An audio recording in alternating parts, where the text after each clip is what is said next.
harmonic wave, transforming text into the audio realm.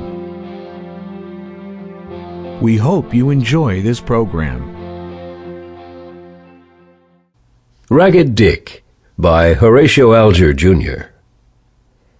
New York, April 1868. Chapter 1. Ragged Dick is introduced to the reader.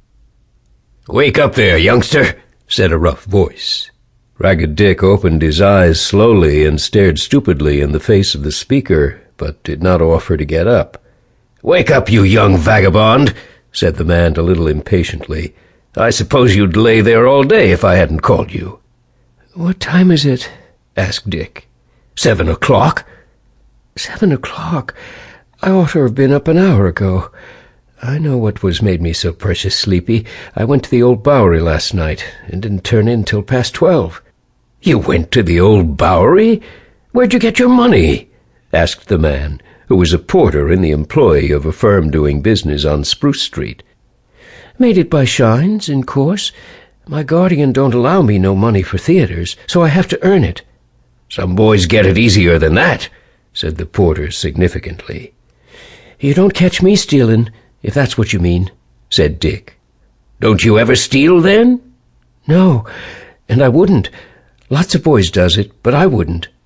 "Well, I'm glad to hear you say that. I believe there's some good in you, Dick, after all." "Oh, I'm a rough customer," said Dick, "but I wouldn't steal. It's mean."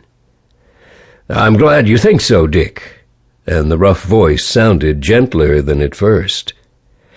"Have you got any money to buy your breakfast?" "No, but I'll soon get some." While this conversation had been going on, Dick had got up. His bedchamber had been a wooden box half full of straw, on which the young bootblack had reposed his weary limbs and slept as soundly as if it had been a bed of down. He dumped down into the straw without taking the trouble of undressing. Getting up, too, was an equally short process. He jumped out of the box, shook himself, picked out 1 or 2 straws that had found their way into rents in his clothes, and drawing up a well-worn cap over his uncombed locks, he was all ready for the business of the day. Dick's appearance as he stood beside the box was rather peculiar. His pants were torn in several places, and had apparently belonged in the first instance to a boy 2 sizes larger than himself. He wore a vest, all the buttons of which were gone except 2, out of which peeped a shirt which looked... Sample complete. Ready to continue?